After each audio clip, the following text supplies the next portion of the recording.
মালয়েশিয়ায় শ্রমবাজার বাংলাদেশিদের জন্য দ্রুত খোলার আহ্বান প্রধানমন্ত্রীর। পদত্যাগ করলেন ব্রিটিশ প্রধানমন্ত্রী কিয়ার স্টারমার, ক্ষমতা হস্তান্তরের প্রতিশ্রুতি। মার্কিন প্রতিষ্ঠানে পাল্টা রপ্তানি নিষেধাজ্ঞা দিল চীন, চীন যুক্তরাষ্ট্র উত্তেজনা বৃদ্ধি।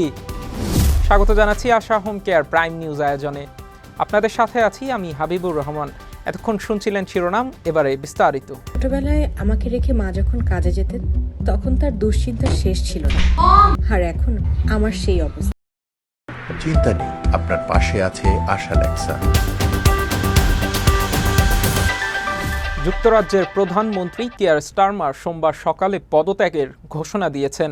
মেকারফিল্ড উপনির্বাচনে অ্যান্ডি বার্নহ্যামের জয়ের পর তার রাজনৈতিক ভবিষ্যৎ নিয়ে সপ্তাহান্ত জুড়ে জল্পনার ঝড় ওঠে। এর পরিপ্রেক্ষিতেই এই ঘোষণা এলো। বিস্তারিত ডেস্ক রিপোর্টে।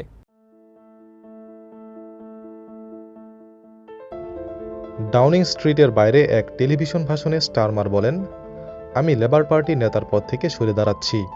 আজ সকালে আমি মহামান্য রাজাকে আমার এই সিদ্ধান্তের কথা জানিয়েছি। তিনি জানান, আগামী 9 জুলাই থেকে দলীয় নেতৃত্বের মনোনয়ন প্রক্রিয়া শুরু হবে এবং গ্রীষ্মকালীন অবকাশের মধ্যেই তা সম্পন্ন করা হবে। নতুন নেতা নির্বাচিত না হওয়া পর্যন্ত তিনি প্রধানমন্ত্রীর দায়িত্বে বহাল থাকবেন এবং উত্তরসূরিকে পূর্ণ সমর্থনের প্রতিশ্রুতিও দিয়েছেন তিনি। স্টারমার বলেন, দলের সংসদ সদস্যদের কাছে তিনি জানতে চেয়েছিলেন পরবর্তী সাধারণ নির্বাচনে লেবার পার্টিকে নেতৃত্ব দেওয়ার জন্য তিনি সবচেয়ে যোগ্য ব্যক্তি কিনা। তিনি বলেন, আমার সংসদীয় দলের উত্তর আমি শুনেছি এবং এটি সানন্দে মেনে নিচ্ছি। উল্লেখ্য, শুক্রবার বার্নহামের জয়ের পরপরই তিনি বলেছিলেন যে কোনো নেতৃত্বের লড়াইয়ে তিনি লড়বেন এবং পিছু হটবেন না। তবে সপ্তাহান্তে পরিস্থিতি দ্রুত পাল্টে যায়।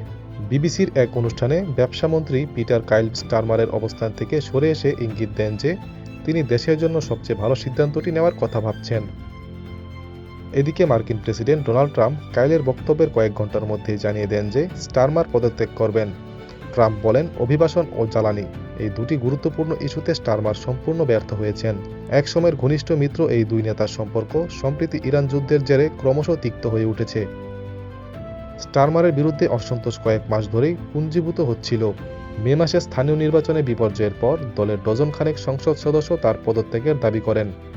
সাম্প্রতিক সপ্তাহগুলোতে একাধিক মন্ত্রী পদত্যাগ করেছেন। গত 11 জুন দেশের শীর্ষ 2 প্রতিরক্ষা কর্মকর্তা পদত্যাগ করেন এবং প্রতিরক্ষা বিনিয়োগে পর্যাপ্ত অর্থ বরাদ্দ না দেওয়ায় সরাসরি স্টারমারকে দায়ী করেন। স্টারমারের সম্ভাব্য উত্তরসূরি হিসেবে সবচেয়ে এগিয়ে আছেন সাবেক স্বাস্থ্যমন্ত্রী ওয়েস স্ট্রিটিং। মে মাসে পদত্যাগের সময় তিনি স্পষ্ট বলেছিলেন স্টারমার পরবর্তী সাধারণ নির্বাচনে লেবার পার্টি নেতৃত্ব দেবেন না। অপরদিকে অ্যান্ডি বার্নহাম তার বিজয়ী ভাষণে বলেছেন, এই মুহূর্তটি হতে পারে লেবার পার্টির জন্য একটি টার্নিং পয়েন্ট এবং ঐক্য ও আশার ভিত্তিতে নতুন রাজনীতি গড়ে তোলার শেষ সুযোগ। ATV USA international desk. যুক্তরাষ্ট্রে চীনা প্রতিষ্ঠানগুলোকে চীনা সামরিক উদ্যোগ তালিকায় অন্তর্ভুক্ত করার পর পাল্টা পদক্ষেপ হিসেবে 10টি মার্কিন প্রতিষ্ঠানে দ্বৈত ব্যবহারযোগ্য পণ্য রপ্তানি নিষিদ্ধ করেছে বেইজিং। বিস্তারিত ডেস্ক রিপোর্টে। চীনের বাণিজ্য মন্ত্রণালয় জানিয়েছে এই পদক্ষেপ নেওয়া হয়েছে জাতীয় নিরাপত্তা রক্ষার স্বার্থে। এর আগে মার্কিন তালিকায় আলিবাবা, বাইদু এবং ইলেকট্রিক গাড়ি নির্মাতা BYD যুক্ত হওয়ায় বেইজিং পাল্টা ব্যবস্থার হুমকি দিয়েছিল। নিষেধাজ্ঞার তালিকায় রয়েছে মার্কিন সামরিক বাহিনীর সঙ্গে মহাকাশ প্রতিরক্ষা চুক্তিধারী প্রতিষ্ঠান এভিয়ক্স এবং সামরিক যানবাহন নির্মাতা অশকশ ডিফেন্স। এছাড়া তালিকায় রয়েছে মার্কিন বিরল খনিজ উৎপাদনকারী প্রতিষ্ঠান MP ম্যাটেরিয়ালস এবং USA রেয়ার আর্থ। চীনের অর্থ মন্ত্রণালয় একই সঙ্গে ঘোষণা করেছে সরকারি ক্রয়ে অংশগ্রহণকারী সংস্থাগুলো লকহিড মার্টিন, রেথিয়ন ও বোয়িংয়ের প্রতিরক্ষা বিভাগ সহ 46টি মার্কিন কোম্পানির পণ্য কিনতে পারবে না। তালিকায় আরও রয়েছে জেনারেল ডায়নামিক্স, আন্দুরিল ইন্ডাস্ট্রিজ সহ বেশ কয়েকটি মহাকাশ প্রতিষ্ঠান। তবে চীনে মার্কিন বিনিয়োগে পরিচালিত কোম্পানিগুলো এই নিষেধাজ্ঞার আওতামুক্ত থাকবে। এদিকে তাইওয়ানে $1,400 কোটি প্রস্তাবিত মার্কিন অস্ত্র প্যাকেজ পর্যালোচনাধীন রয়েছে বলে জানিয়েছেন মার্কিন পররাষ্ট্রমন্ত্রী মার্কো রুবিও। গত মাসে শি জিনপিং এর সঙ্গে বৈঠকের পর ট্রাম্প দ্বিপাক্ষিক সম্পর্কের ইতিবাচক চিত্র তুলে ধরার চেষ্টা করছেন। গত সপ্তাহে ফ্রান্সে G7 সম্মেলনে তিনি ইরান সংকটে চীনের নিরপেক্ষ ভূমিকার জন্য শিকে ধন্যবাদ জানান। ATV USA international desk. ভারতের শিক্ষামন্ত্রীর পদত্যাগের দাবিতে পুলিশের নির্দেশ উপেক্ষা করে রাজধানী নয়াদিল্লিতে অনির্দিষ্টকালের অবস্থান কর্মসূচি শুরু করেছে ককরোচ জনতা পার্টি। তরুণ প্রজন্মের হতাশা আর ক্ষোভ থেকে জন্ম নেওয়া এই আন্দোলন এখন ভারত জুড়ে ব্যাপক সাড়া ফেলেছে। বিস্তারিত ডেস্ক রিপোর্টে।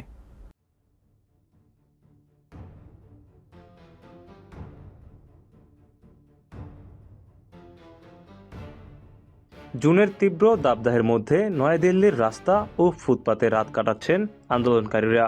দ্বিতীয় দিনের ভারী পুলিশি উপস্থিতির মধ্যেও বিক্ষোভে যোগ দিচ্ছেন আরও অনেকে। আন্দোলনের নেতা অভিজিৎ দীপকে এই মাসের শুরুতে ভারতে ফিরে অনলাইন আন্দোলনকে রাজপথে নামিয়ে এনেছেন। তার দাবি, কেন্দ্রীয় শিক্ষামন্ত্রী ধর্মেন্দ্র প্রধানকে পদত্যাগ করতে হবে। ভারতের 140 কোটির জনসংখ্যার প্রায় অর্ধেকই 25 বছরের কম বয়সী। বারবার পরীক্ষার প্রশ্নপত্র ফাঁস এবং নম্বরে অনিয়মের ঘটনায় চাকরি ও পড়াশোনার চাপে জর্জরিত তরুণ প্রজন্মের মধ্যে ব্যাপক ক্ষোভ তৈরি হয়েছে। গত মে মাসে ভারতের প্রধান বিচারপতি তরুণদের তেলাপোকার সঙ্গে তুলনা করলে তীব্র প্রতিক্রিয়া দেখা দেয়। তখনই দীপককে সামাজিক যোগাযোগ মাধ্যমে লেখেন, সব তেলাপোকা যদি একজোট হয় তাহলে কি হবে? মুহূর্তেই সেটি ভাইরাল হয়ে যায়। এরপর তিনি একটি আনুষ্ঠানিক ওয়েবসাইট খোলেন এবং তার ইনস্টাগ্রাম অনুসারীর সংখ্যা 2,20,00,000 ছাড়িয়ে যায়, যা গত 12 বছর ধরে ক্ষমতায় থাকা ভারতের শাসক দলের অনুসারীর দ্বিগুণ। নয়াদিল্লির যন্তর মন্তরে রাত কাটানো 18 বছর বয়সী সচিন কুমার জানান, গত 1 বছর কঠোর পরিশ্রম করে তিনি ভারতের শীর্ষ মেডিকেল ভর্তি পরীক্ষায় অংশ নিয়েছিলেন, কিন্তু প্রশ্নপত্র ফাঁসের অভিযোগে সেই পরীক্ষা বাতিল হয়ে যায়। তিনি বলেন, এটা আমার মনোবল ভেঙে দিয়েছে। শিক্ষার্থীরা বিষণ্ণতায় ডুবে যাচ্ছে, কিন্তু কেউ পরোয়া করছে না। 2 পরীক্ষার মাঝের কয়েকদিনে ভারতের বিভিন্ন প্রান্তে 1 ডজনেরও বেশি শিক্ষার্থী আত্মহত্যা করেছেন, যা শিক্ষামন্ত্রীর পদত্যাগের দাবিকে আরও জোরালো করে তুলছে। দিল্লি পুলিশ শনিবার সন্ধ্যা থেকে বিক্ষোভকারীদের সরিয়ে দিতে একাধিক চাপের কৌশল নিয়েছে। এমনকি সাময়িকভাবে পানি ও খাবার সরবরাহ বন্ধ করে দেওয়া হয়েছিল। এছাড়া প্রশ্নপত্র ফাঁস ঠেকাতে সরকার টেলিগ্রাম অ্যাপ সাময়িকভাবে নিষিদ্ধ করেছে, যদিও সমালোচকেরা এটিকে লোক দেখানো পদক্ষেপ বলে নাকচ করে দিয়েছেন। দীপকে বলেন, সরকার যদি মনে করে ক্লান্ত করে আমাদের হাঁটিয়ে দেবে তাহলে তারা ভুল করছে। শিক্ষামন্ত্রীর পদত্যাগ না করা পর্যন্ত আমরা এখান থেকে নড়ব না। উল্লেখ্য, মোদির 12 বছরের শাসনামলে এখন পর্যন্ত কোনো মন্ত্রীকে গণ আন্দোলনের চাপে পদত্যাগ করতে দেখা যায়নি। ATV USA international desk. এবার ছোট্ট একটা বিরতি নিচ্ছি, ফিরে এসে থাকছে। ডেপুটি অ্যাটর্নি জেনারেল বদিউজ্জামান তপাদারের পদত্যাগ। ব্যস্ততার কারণে বাবা মার সঠিক যত্ন নিতে পারছিলাম না। তারপর সন্ধান পেলাম আশা হোম কেয়ারে। আশা হোম কেয়ার, ভালোবাসার পরশে প্রবীণদের পাশে।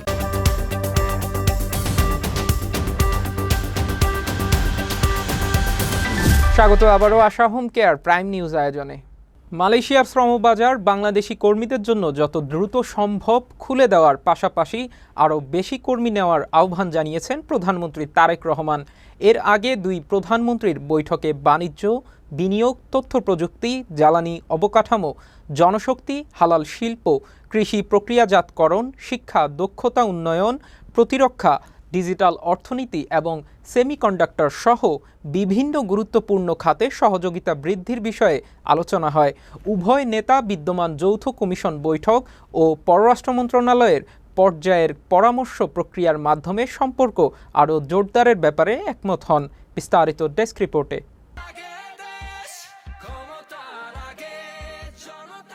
প্রধানমন্ত্রী তারেক রহমান বলেন, মালয়েশিয়ায় থাকা বাংলাদেশি কর্মী, শিক্ষার্থী, পেশাজীবী এবং উদ্যোক্তারা দুই দেশের মধ্যে একটি গুরুত্বপূর্ণ সেতু হিসেবে কাজ করছেন। তাদের অবদান আমাদের উভয় দেশের অর্থনীতি ও সমাজকে সমৃদ্ধ করছে। সোমবার পুত্রাজায়ায় মালয়েশিয়ার প্রধানমন্ত্রী আনোয়ার ইব্রাহিমের সঙ্গে একান্ত ও দ্বিপক্ষীয় বৈঠকে তিনি এই আহ্বান জানান। পরে এক যৌথ সংবাদ সম্মেলনে প্রধানমন্ত্রী আনোয়ার ইব্রাহিমকে আরও বাংলাদেশি কর্মী নিয়োগের বিষয়টি বিবেচনা করার পাশাপাশি যত দ্রুত সম্ভব শ্রমবাজার খুলে দেওয়ার অনুরোধ জানান প্রধানমন্ত্রী তারেক রহমান।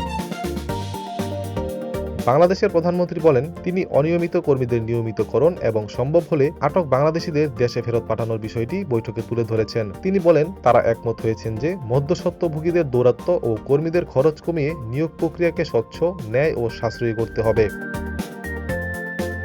বাংলাদেশ আসিয়ানের সঙ্গে আরও ঘনিষ্ঠ সম্পৃক্ততা চায় উল্লেখ করে প্রধানমন্ত্রী বলেন, Bangladesh ASEAN sectoral dialogue partner হতে এবং আঞ্চলিক সুসংহত অর্থনৈতিক অংশীদারত্ব যোগ দিতে আগ্রহী। এই আঞ্চলিক সংহতকরণ প্রচেষ্টায় বাংলাদেশের প্রতি মালয়েশিয়ার সমর্থনের প্রশংসা করেন তিনি। বাংলাদেশে আশ্রয় নেওয়া রোহিঙ্গা জনগোষ্ঠীর বিষয়ে গভীর উদ্বেগ প্রকাশ করে প্রধানমন্ত্রী তারেক রহমান বলেন, মিয়ানমারে রোহিঙ্গাদের নিরাপদ, মর্যাদাপূর্ণ এবং টেকসই প্রত্যাবর্ষণে মালয়েশিয়া যে অব্যাহত সহায়তা দিয়ে যাচ্ছে তার জন্য তাদের ধন্যবাদ জানাই। এর আগে দ্বিপক্ষীয় সম্পর্কে আরও দৃঢ় ও গতিশীল করার প্রত্যয়ে বাংলাদেশ ও মালয়েশিয়ার মধ্যে উচ্চ পর্যায়ের দ্বিপাক্ষিক বৈঠক অনুষ্ঠিত হয়। বৈঠকে বাংলাদেশের জন্য মালয়েশিয়ার শ্রমবাজার পুনরায় উন্মুক্তকরণ, অবৈধ হয়ে পড়া কর্মীদের বৈধতা এবং বাণিজ্যিক বিনিয়োগ বৃদ্ধির বিষয়গুলো সর্বোচ্চ গুরুত্ব পায়। আলোচনা শেষে দুই দেশের প্রধানমন্ত্রীর উপস্থিতিতে সংস্কৃতি, বিনিয়োগ এবং সন্ত্রাসবাদ দমন সংক্রান্ত 3টি গুরুত্বপূর্ণ চুক্তি ও সহযোগিতা দলিল স্বাক্ষরিত ও বিনিময় হয়। ATV USA news desk. Deputy attorney general Badiuzzaman Tapadar তার পদ থেকে পদত্যাগ করেছেন। সোমবার এ লক্ষ্যে তিনি রাষ্ট্রপতির কাছে আনুষ্ঠানিকভাবে পদত্যাগপত্র জমা দিয়েছেন, যা অ্যাটর্নি জেনারেলের মাধ্যমে প্রেরণ করা হয়েছে। পদত্যাগপত্রে বদিউজ্জামান তপাদার উল্লেখ করে বলেন, 2024 সালের জুলাই আগস্টের অভ্যুত্থানের পর একই বছরের আগস্ট মাসে তাকে বাংলাদেশের ডেপুটি অ্যাটর্নি জেনারেল হিসেবে নিয়োগ দেওয়া হয়। এই নিয়োগের জন্য তিনি সংশ্লিষ্ট কর্তৃপক্ষ, তার নাম, প্রস্তাবকারী ও সুপারিশকারীদের প্রতি গভীর কৃতজ্ঞতা প্রকাশ করেছেন। তিনি আরও বলেন, দায়িত্ব গ্রহণের পর থেকে তিনি শ্রদ্ধা, সততা ও নিষ্ঠার সঙ্গে তার উপর অর্পিত দায়িত্ব পালনের চেষ্টা করেছেন। তবে বর্তমানে ব্যক্তিগত বিশেষ অসুবিধার কারণে তিনি ডেপুটি অ্যাটর্নি জেনারেলের পদ থেকে সরে দাঁড়ানোর সিদ্ধান্ত নিয়েছেন। পদত্যাগপত্রে তিনি তার পদত্যাগ গ্রহণের জন্য সংশ্লিষ্ট কর্তৃপক্ষের প্রতি অনুরোধ জানান। বজ্রপাতে সাভার ও নরসিংদী সহ 5 জেলায় অন্তত 9 জনের মৃত্যু হয়েছে, আহত হয়েছে বেশ কয়েকজন। সাভারের বনগাঁও ইউনিয়নে কোন্ডা বাজার এলাকায় সবজি খেতে কাজ করার সময় বজ্রপাতে 3 জনের মৃত্যু হয়েছে। পরে সন্ধ্যার দিকে পুলিশ ঘটনাস্থলে পৌঁছে 3 জনের মরদেহ উদ্ধার করেন। স্থানীয়রা জানান, সবজি তোলার জন্য ক্ষেতের মালিক ওই 2 শ্রমিককে এনেছিলেন। এদিকে নরসিংদীর মনোহরদীতে বজ্রপাতে 3 মাদ্রাসা শিক্ষার্থীর মৃত্যু হয়েছে। রোববার সন্ধ্যায় উপজেলার গোতাশিয়া ইউনিয়নে পাঁচকান্দি দক্ষিণ পাড়া মদিনাতুল উলুম মাদ্রাসা ও এতিমখানায় এই ঘটনা ঘটে। এ সময় আহত হয়েছেন আরও একজন। এদিকে জামালপুরের মাদারগঞ্জে বজ্রপাতে এক বৃদ্ধের এবং ঝিনাইদহের মহেশপুরে কৃষকের মৃত্যু হয়েছে। সাতক্ষীরার শ্যামনগরেও বজ্রপাতে একজনের মৃত্যু হয়েছে। আবারও একটা বিরতি নিচ্ছি, ফিরে এসে থাকছে। 14 দিনের ব্যবধানে মেসিকে ছাড়িয়ে গেলেন ইয়ামাল।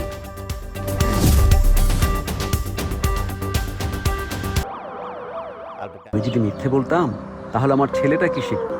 বাবা, সব সময় সাদাকে সাদা এবং কালোকে কালো বলি। সাপ্তাহিক সাদা কালো, আমরা সাদাকে সাদা, কালোকে কালো বলি।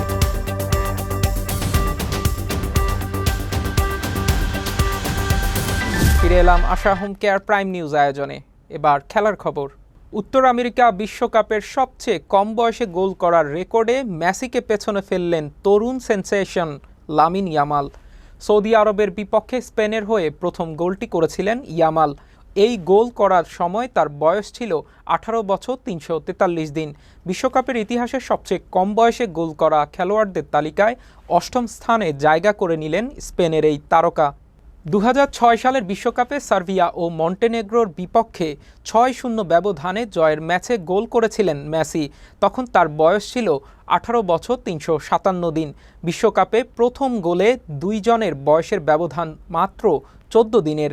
পাশাপাশি বিশ্বকাপের গোল করা স্পেনের সবচেয়ে কম বয়সী খেলোয়াড়দের তালিকায় দ্বিতীয় স্থানে উঠে এসেছেন লামিন ইয়ামাল। তার সামনে আছেন কেবল গাভি। 2022 সালের বিশ্বকাপে কোস্টারিকার বিপক্ষে 7-0 ব্যবধানের জয়ের ম্যাচে 18 বছর 110 দিন বয়সে গোল করেছিলেন তিনি। শেষ করার আগে থাকছে বিনোদনের খবর। র্যাঞ্চো, ফারহান আর রাজু এই 3 বন্ধু আবার ফিরছেন পর্দায়। দীর্ঘ প্রতীক্ষার অবসান ঘটিয়ে 3 ইডিয়টস সিকুয়েল নির্মাণের বিষয়টি নিশ্চিত করলেন স্বয়ং পরিচালক রাজকুমার হিরানি। ছবিটি নির্মাণের কাজ চলছে বলে নিশ্চিত করেছেন তিনি। বিস্তারিত ডেস্ক রিপোর্টে। হিরানি জানান, চিত্রনাট্য এখনও লেখার পর্যায়ে রয়েছে। তিনি বলেন, আমির খান একটি প্রাথমিক খসড়া পড়েছিলেন, মূল ধারণাটি তৈরি হয়েছে, তবে আমরা এখনও লেখার প্রক্রিয়ায় আছি। চতুর্থ ইডিয়টস শিরোনামের গুজব নিয়েও কথা বলেছেন হিরানি। হাসতে হাসতে তিনি বলেন, এই নামটি আমি রাখিনি, গণমাধ্যমই এটি তৈরি করেছে। আসলে কোনো চতুর্থ বোকা নেই, এটি শুধুমাত্র 3 ইডিয়টস, তবে 20 বছর পরের গল্প। এর আগে আমির খান জানিয়েছিলেন, হিরানি তার কাছে গল্পের একটি ধারণা নিয়ে এসেছিলেন এবং সবাই প্রিয় চরিত্রগুলোকে পর্দায় ফিরিয়ে আনতে উৎসাহী। তবে আমির স্পষ্ট করেছেন, তাড়াহুড়া করে ছবিটি বানানোর কোনো পরিকল্পনা নেই। গল্পটি যথেষ্ট শক্তিশালী হলেই কেবল কাজ এগিয়ে নেওয়া হবে। 2009 সালে মুক্তিপ্রাপ্ত 3 ইডিয়টস এ আমির খান, আর মাধবন ও শারমান জোশির পাশাপাশি ক্যারিনা কাপুর খান, বোমান ইরানি, মুনা সিং ও আলী ফজলও অভিনয় করেছিলেন। বলিউডের অন্যতম বড় ব্লকবাস্টার হিসেবে ছবিটি আজও দর্শকদের হৃদয়ে বিশেষ স্থান ধরে রেখেছে। ATV USA entertainment desk. হাওয়াইয়ের সমুদ্র সৈকতে তাঁবু খাটিয়ে রাত কাটাতেন। রেস্তোরাঁয় ওয়েটারের কাজ করে দিন চলত। আর আজ তিনি হলিউডের অন্যতম শীর্ষ পারিশ্রমিকের অভিনেতা। এটি কোনো চলচ্চিত্রের গল্প নয়, বাস্তব জীবনের এক অসাধারণ উত্থানের কাহিনী। কাহিনীটি বলছি ক্রিস প্র্যাটের। বিস্তারিত ডেস্ক রিপোর্টে। 1979 সালের 21 জুন যুক্তরাষ্ট্রের মিনেসোটায় জন্ম নেওয়া ক্রিস প্র্যাটের বাবা ছিলেন খনি শ্রমিক, মা সুপারমার্কেটের কর্মী। 1997 সালে হাই স্কুল শেষ করার পর কমিউনিটি কলেজে ভর্তি হলেও মাঝপথেই পড়াশোনা ছেড়ে দেন তিনি। এরপর হাওয়াইয়ের মাউইতে গিয়ে গৃহহীন হয়ে পড়েন প্র্যাট। ভ্যানে ও সমুদ্র সৈকতের তাঁবুতে কাটতো তার রাত। সে সময় বাবা গাম শ্রিম্প কোম্পানি রেস্তোরাঁয় ওয়েটার হিসেবে কাজ করতেন তিনি। সেখানে ঘুরে যায় তার জীবনের মোড়। রেস্তোরাঁয় কাজ করার সময় অভিনেত্রী ও পরিচালক রে ডন চং তাকে দেখে তার একটি শর্ট ফিল্মে সুযোগ দেন। সেই একটি সুযোগই তাকে নিয়ে যায় লস অ্যাঞ্জেলেসে। দীর্ঘ সংগ্রামের পর 2009 সালে পার্কস অ্যান্ড রিক্রিয়েশন ধারাবাহিকে অ্যান্ডি ডোয়ার চরিত্রে অভিনয় করে ব্যাপক পরিচিতি পান তিনি। 2014 সালে মার্ভেলের গার্ডিয়ান্স অব দ্য গ্যালাক্সিতে স্টার লর্ড চরিত্রে অভিনয় করে রাতারাতি বিশ্বখ্যাতি পান প্র্যাট। পরের বছর জুরাসিক ওয়ার্ল্ডে অভিনয় করেন তিনি, যে ছবিটি বিশ্বব্যাপী $160 কোটি বেশি আয় করে তৎকালীন সময়ে চতুর্থ সর্বোচ্চ আয়কারী চলচ্চিত্র হিসেবে ইতিহাস সৃষ্টি করে। তার অভিনীত ছবিগুলো বিশ্বব্যাপী মোট $1410 কোটি বেশি আয় করেছে, যা তাকে সর্বকালের সর্বোচ্চ আয়কারী অভিনেতাদের একজনে পরিণত করেছে। বর্তমানে তার সম্পদের পরিমাণ আনুমানিক $80 কোটি বাংলাদেশি মুদ্রায়, যা প্রায় 9,000 কোটি টাকার সমতুল্য। একসময় যার রাত কাটত তাঁবুতে, আজ তিনি হলিউডের স্বপ্নের প্রতীক। এটিভি ইউএসএ বিনোদন ডেস্ক। আশা হোম কেয়ার প্রাইম নিউজ শেষ করার আগে শিরোনামগুলো আরও একবার। মালয়েশিয়ায় শ্রমবাজার, বাংলাদেশিদের জন্য দ্রুত খোলার আহ্বান প্রধানমন্ত্রীর। পদত্যাগ করলেন ব্রিটিশ প্রধানমন্ত্রী কিয়ার স্টারমার, ক্ষমতা হস্তান্তরের প্রতিশ্রুতি। মার্কিন প্রতিষ্ঠানে পাল্টা রপ্তানি নিষেধাজ্ঞা দিল চীন, চীন যুক্তরাষ্ট্র উত্তেজনা বৃদ্ধি। এতক্ষণ আশা হোম কেয়ার প্রাইম নিউজ আয়োজনে আমাদের সাথে থাকার জন্য ধন্যবাদ। এটিভি ইউএসএ দেখতে ডাউনলোড করুন অ্যাপ, চোখ রাখুন এটিভি ইউএসএ ফেসবুক পেজ ও ইউটিউব চ্যানেলে। থাকুন এটিভি ইউএসএর সাথে, থাকুন সংবাদে, সংস্কৃতিতে বিশ্বজুড়ে বাঙালিয়ানায়।